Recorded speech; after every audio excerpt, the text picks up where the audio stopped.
이번 달부터 우리가 이제 공과 본문이 갈라디아서 말씀, 갈라디아서 말씀인데 성령의 열매들에 대해서 배우게 될 텐데 오늘 이 말씀을 들어가기 전에 배경이 항상 중요하잖아요. 그렇죠? 자, 여러분 혹시 어떤 친구들이 있는데 이런 친구 사귈 수 있는지 한번 생각해 볼까요? 한번 손 한번 들어보세요. 여기 내가 해당하면 손을 내리셔야 됩니다. 손 한번 들어보세요. 오른손. 자, 친구끼리 어떤 모임에 갔는데 이 친구가 이런 얘기를 해요. 아, 나는 먹는 게 좀 까다로워. 그래서 다음과 같은 음식을 먹는 친구랑은 내가 같이 놀 수가 없어. 자, 첫 번째 음식, 순댓국. 내려. 자, 선짓국. 자, 그 탕수육. 내려. 자, 돈가스. 내려. 손든 사람 한 명도 없어요? 아직 많이 남았는데? 마라탕도 있는데? 라면도 있고? 자, 어때요, 여러분? 지금 음식 들어보니까 친구가 있는데, 아, 나 이런 거 먹는 애랑 나 못 사겨 라고 하는 친구가 있으면 여러분들 어떨 것 같아요? 만나고 같이 놀 수가 있어요? 친구가, 이런 친구 만나고 싶어요? 친구가 있는데 너무 까다롭잖아요. 근데 여러분, 이 갈라디아서에 있는 그 율법을 이야기하는 사람들이 바로 어떤 사람들이면 유대인 그리스도인들이었어요. 근데 유대인 그리스도인들이 항상 어떤 걸 주장했죠? 바로 율법. 그 율법 중에 세 가지. 이거 작년부터 계속 반복해서 얘기하는데 이 세 가지를 지켜야지 같이 놀아줄 거야. 같이 교제할 거야. 같이 우리 교회에 포함돼서 너희들이 인정해 줄 거야 라고 했는데 그 세 가지 뭐였죠? 귀가 따갑게 계속 반복해서 얘기한 것 같은데 첫 번째, 뭘 지켜야 돼요? 안식일. 두 번째, 할례. 남자 같은 경우. 세 번째, 정결예법 중에 우리 뭐죠? 음식. 이 세 가지를 지켜야지만 됐어요. 유대인들이 사람들을 사귈 때 교회를 시작했는데 이제 이런 흐름이 있었다고 해요. 유대인 그리스도인들이 많았잖아요. 상대적으로 많으니까 그들이 율법이 익숙하죠. 안식일 지키고 정결예법 지키고 할례하는 게 나쁜 건 아니에요. 그들은 그렇게 평생 해왔으니까. 근데 그것을 지키지 않는 이방인들이 갑자기 벙찌게 된 거예요. 갑자기 유대율법도 하나도 모르는데 예수님의 가르침을 믿고 내가 구원을 받았는데 사도 바울의 가르침을 듣고 내가 구원을 받았는데 갑자기 안식일 지키라고? 그리고 순댓국 못 먹는다고? 돈가스, 탕수육, 마라탕? 이거 다 못 먹게 하니까. 근데 이런 흐름이 있었어요. 그래서 당시 이방인 그리스도인들이 되게 어려움을 많이 겪었어요. 근데 이런 모습을 본 사도 바울이 바로 그 율법 지키는 일, 갈라디아에서 율법 지키는 일은 이 세 가지를 생각하셔도 이 세 가지로 단정하셔도 성경을 이해하는데 크게 오해하지 않을 것 같아요. 그래서 많이 어려움이 있었겠죠. 교회 안에서 하나 되기 되게 어려웠겠죠. 그래서 사도 바울이 이 유대인 그리스도인과 다투기 시작한 겁니다. 다투기 시작하니까 유대 그리스도인들은 바울을 어떻게 했을까요? 바울을 막 인정하지 않기 시작했어요. 너 저기 문제 있는 사도잖아. 너 예수님 당시에 있는 사도도 아닌데 너가 사도야? 사도도 아닌 것 같은데? 라고 막 메신저를 공격하는 겁니다. 이런 상황 가운데 있었습니다. 갈라디아서. 여러분들, 자, 근데 이제 본문을 보면 이제 자유가 나오죠. 자, 5장 13절에 보면 형제들아 너희가 자유를 위하여 부르심을 입었나니 그리고 그 밑에 보면 그러나 그 자유로 육체의 기회를 흠지 말고 오직 사랑으로 서로 종노릇하라. 14절에는 온 율법을 내 이웃 사랑하기를 내 자신과 같이 하라 하신 말씀에서 이루어졌나니. 자, 이거 이웃 사랑이 계속 반복해서 나옵니다. 여러분들, 왜 하나님은 왜 복음의 시작을 왜 이웃 사랑과 계속 연결해서 예수님이 이야기하실까요? 그것도 궁금하죠. 그리고 자유롭게라고 했는데 여러분들 어때요? 자유롭고 싶죠? 집에서 언제가 자유롭죠? 혼자 있을 때. 그러려면 누가 없어야 되죠? 그렇죠. 엄마 아빠가 없어야 되죠. 이건 뭐 망구의 질인 것 같아요. 계속 저도 어렸을 때 그랬던 것 같아요. 그래서 어머니가 아버지가 안 계시면 계속 전화를 하죠. 왜 전화하죠? 그래서 언제 오실지. 타이밍을 재는 거야. 저도 그랬던 것 같아요. 근데 여러분, 그게 우리가 생각하는 자유예요. 여러분들 수준에서 생각하는 자유. 근데 그게 한두 번이면 재미있지만 1년 동안 나가 계시면 힘들잖아요. 그렇죠? 자, 이 자유가 뭔지 한번 생각해 보기를 원합니다. 실컷 게임하고 공부 안 하고 뭐 웹툰 보고 내가 하고 싶은 거 하고 넷플릭스 보고 내가 하고 싶은 것을 하는 것, 하기 싫은 것을 안 하는 것을 우리는 자유라고 하는데 성경에서 이야기하는 자유는 조금 달라요. 되게 특이합니다. 근데 갈라디아서 5장 13절을 보면 그 자유를 얻었는데 서로 종노릇하래요. 자유를 얻는 것도 힘든데 자유를 얻으면 내가 하고 싶은 걸 해야 되잖아요.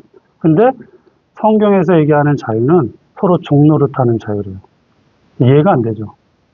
여러분들 자유를 얻고 싶으면 자유가 있으면 내가 하고 싶은 게 있잖아요. 한번 상상해 보세요. 내게 자유가 있다. 시간과 돈과 그럴 능력이 있다고 생각해 보세요. 그럼 뭘 하겠어요? 그 중에 누군가를 위해서 내가 종노릇해서 남을 섬겨야지라는 생각이 내 머릿속에 있나요? 네, 그런 생각하기 쉽지 않죠. 바로 이런 질문으로 우리의 갈라디아서 5장 13절이 질문을 시작합니다. 진정한 자유는 무엇일까? 우리 안에는 두 가지 힘이 충돌하고 있습니다. 17절 한번 같이 볼까요? 시작.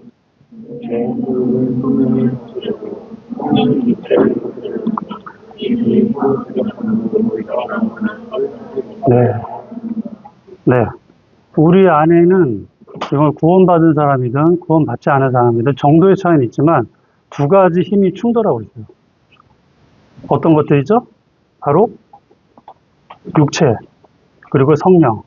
성령이 없는 사람들은 뭐 육체밖에 없으니까 양심이라고 할게요. 그런 것들이 막 서로 충돌하고 있죠. 즉 다른 한쪽은 성령님이, 다른 한쪽은 육체가 우리를 끌어당기는 거죠. 근데 이 성령은 하나님의 방향, 그리고 우리가 거룩한 방향으로 삶을 끌어가는 힘의 원천입니다. 여기 육체의 일의 목록에 나오는데 이게 딱 봐도 나쁜 짓들 되게 많잖아요. 여기 보면 우상숭배, 음행, 호색, 주술, 원수 맺는 것, 분쟁, 시기익, 분냄, 당짓는 것, 분열, 이단, 투기, 술 취한 방탕함. 자, 여러분, 정도는 다르지만 이런 게 우리 사회에 항상 있고 우리 공동체마다 있어요. 여러분들 친구들과의 관계, 그걸 확장하면 가정에서, 사회에서, 그리고 국제적으로는 나라와 나라 사이의 일들이 그래요. 이 분쟁의 끝이 뭐예요? 요즘 뉴스 보면 맨날 나오는 거? 전쟁이죠. 전쟁이 무슨 뭐 거룩한 일로 이루어지나요? 결국 돈 때문에 그런 거잖아요.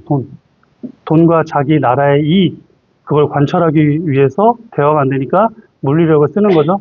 그 물리력을 쓰면 어떤 일이 벌어지죠? 가장 연약한 사람들이 죽어요. 어린이, 노약자. 저번에 지난주에 선생님이 말씀했을 때 그때 기준으로 한 3,000명의 그 어린이들이 전쟁의 피해를 입었습니다. 근데 이제 이렇게 명확한 죄도 많지만 사실은 우리 주변에는 명확하지 않은 게 더 많아요.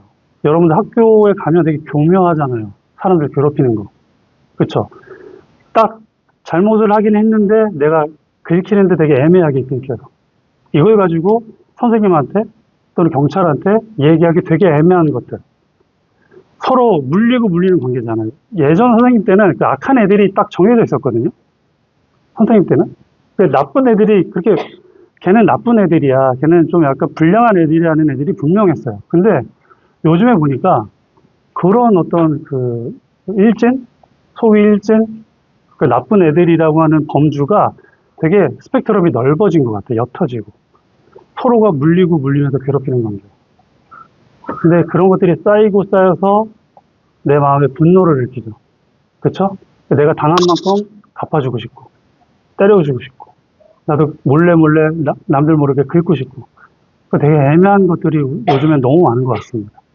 근데 이런 일들이 왜 벌어지냐면 성경에서는 바로 나를 중심으로 놓고 생각하기 때문이다 라고 이야기합니다. 자연스럽게 내가 중심이 되면 내가 아닌 다른 것들을 밀어내게 돼요.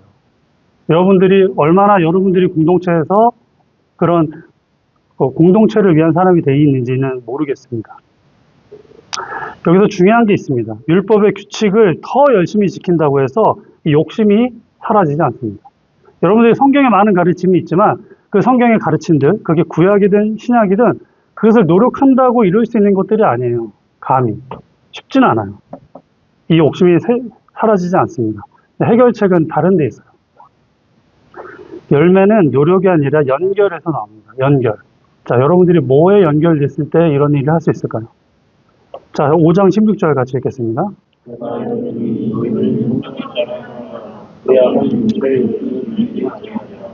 더 노력해서 좋은 사람이 되라가 우리 사회에는 그렇게 얘기하잖아요.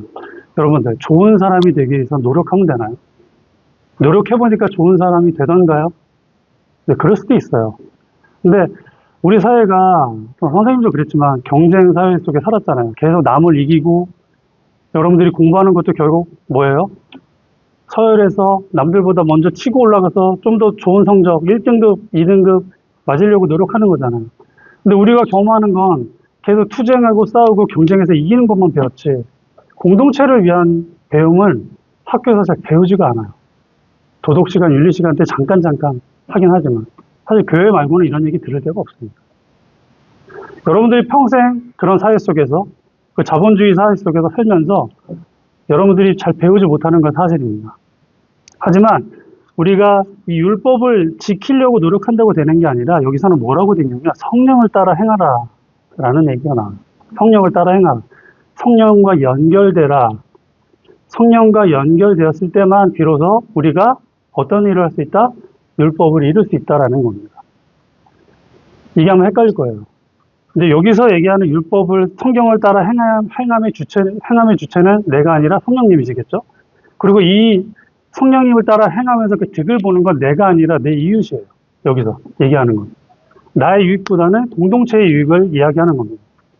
성령에 따라 행하는 그 성령의 열매들은 대부분 날 위한 것이 아니에요. 바로 나와 내 공동체. 여러분들의 가족, 여러분들의 친구, 우리 국가, 이방인들을 위한 것들이에요. 대부분. 근데 여러분들은 이런 거 해본 적이 없어요. 여러분들 공동체를 위해서 혹시 희생해 본 적이 있나요? 내 가족들을 위해서 희생해 본 적이 있나요? 한번 생각해 보세요. 손에 꼽히죠. 내 형제를 위해서, 내 자매를 위해서, 부모님을 위해서, 할머니, 할아버지를 위해서, 내 학급을 위해서, 국가를 위해서 뭔가 해본 적이 없을 거예요. 그리고 또 이런 의문도 들 수 있어요. 그걸 내가 왜 해? 어차피 경쟁하고 싸워서 이길 대상들인데. 이게 바로 성경의 가치관과 세상의 가치관이 극명하게 달리는 포인트예요. 여러분들이 왜 남 좋은 일을 내가 해야 됩니까? 라고 하지만 사실 그래야지만 세상이 존속할 수가 있어요. 하나님이 그런 규칙을 만드셨어요. 여러분들이 매일 사는 곳, 여러분들이 매일 그런 은혜를 누리는 곳, 가정. 유일하게 제가 볼 때 우리나라는 자본주의 세상이잖아요. 능력만큼 일하고 법만큼 가져가는. 근데 만약에 이 자본주의를 가정에 들여놓으면 어떻게 됐을까요? 자본주의의 잣대로 여러분들을 평가하면 여러분들은 어떤 존재들이에요? 잉여의 존재들이, 잉여. 자본주의적 가치가 하나도 없어. 그렇죠? 재화를 생산하나요? 돈은 벌어다 줄 수 있나요? 노가다를 떼어서 일을 할 수 있나요? 아무것도 못하는 사람들. 근데 가정에서는 공산주의.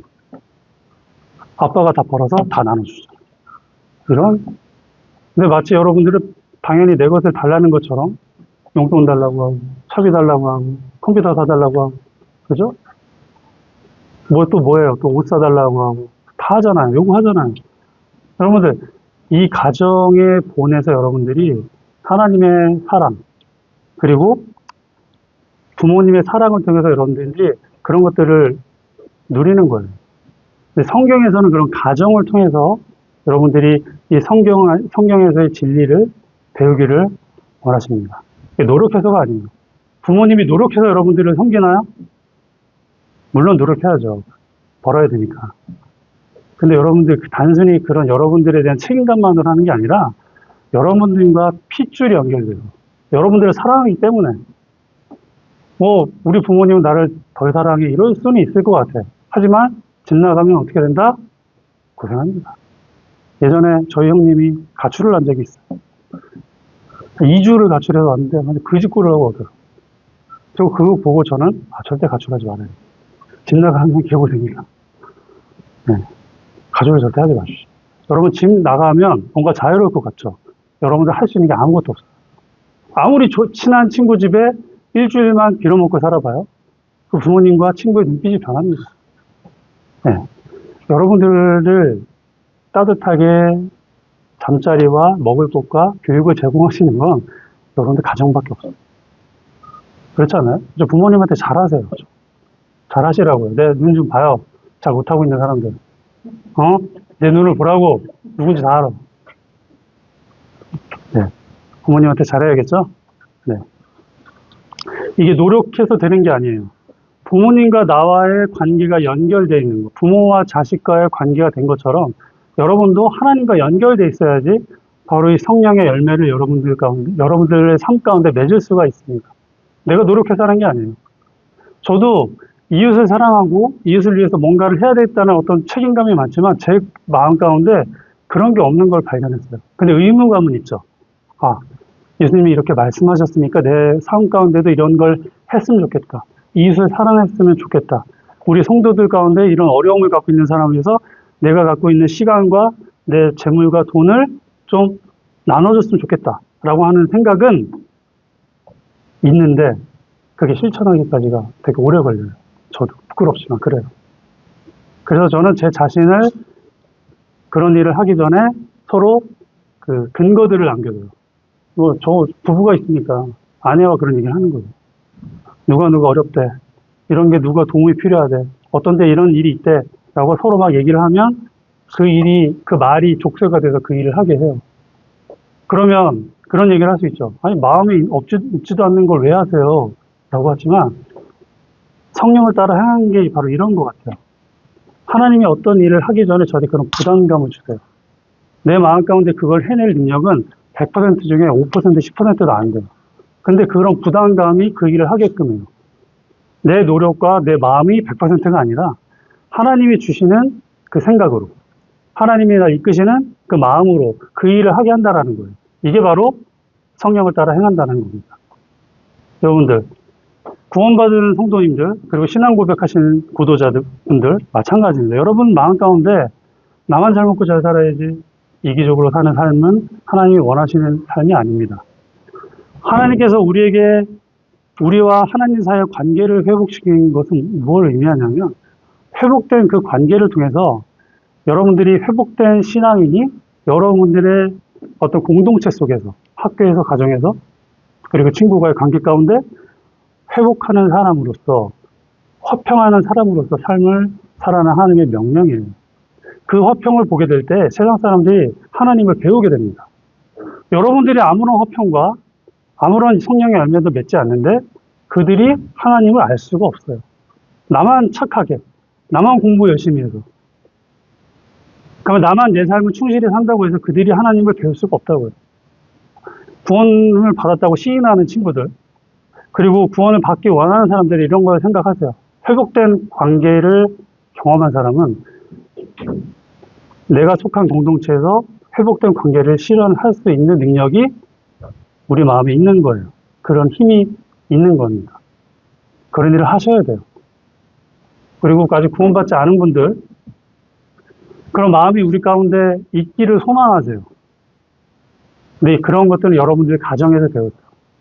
하나님은 여러분들이 가정에서 느끼는 그 사랑과 관심만큼 여러분들이 세상에서 그런 관심과 사랑을 가지고 세상을 향해서 여러분들의 어떤 삶을 펼쳐나가는 그런 삶을 하나님이 원하십니다.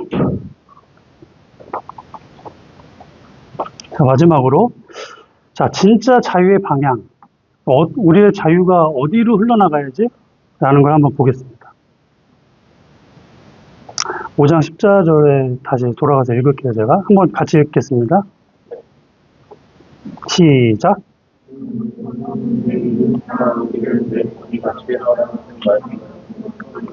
네. 여러분들의 이웃을 사랑하기 위해서는요, 그래서 성령의 열매가 필요한 거예요. 여러분들 이웃 사랑하고 싶지 않습니다. 내 이웃에는요, 왼수들도 있어요. 내가 사랑하는 사람들은 쉽잖아요. 근데 사랑하는 사람뿐만 아니라 나랑 화평하지 않은 사람들까지도 여러분들이 화평하려면 필요한 게 뭐다? 성령의 열매예요. 사랑, 희락, 화평, 오래 참음, 자비, 양선, 충성, 온유, 절제. 이래서 이 열매들이 필요한 거예요. 이것을 하나님이 우리에게 두신 그 일을 하게끔 하기 위해서는 이 9가지 열매들이 필요한 거예요. 이걸 꿈꾸시는 학생들이 됐으면 좋겠습니다. 여러분의 자유의 방향이 어디로 흘러가 있나요? 나만 생각하나요? 엄마 아빠 없으면 게임해야지, 웹툰 봐야지, 넷플릭스 드라마 봐야지, 뭐 이걸로만 막 꽉 채는 게 아니라 이제 좀 더 나아가서 하나님은 내 삶을 통해서 어떤 걸 원하시는 걸 한번 고민해보는 시간이 됐으면 좋겠습니다. 우리가 석 달 동안 같은 주제로 분반을 했습니다. 첫 번째 뭐죠? 마태복음에서 뭐 배웠죠? 두 가지 큰 계명, 예수님이 요약해 줬죠. 첫 번째는 하나님 사랑과 이웃 사랑에 대해서 배웠고, 그 다음에 누가복음 6장을 통해서는 그 이웃 사랑을 어디까지 해야 되냐? 누구를 사랑하기까지 하라? 왼수를 사랑하기까지 하라. 그리고 오늘은 뭐다? 그 원수 같은 이웃을 사랑하기 위해서는 우리가 성령을 따라 살아야 되는데, 그 성령에 따르는 것이 바로 성령의 9가지 열매다라는 게 연결되는 거예요. 여러분들 삶 속에서 이런 것들을 배웠으면 좋겠어요. 그리고 그런 것들을 한번 나눴으면 좋겠어요. 기도하고 분반 시간 갖도록 하겠습니다. 기도하겠습니다.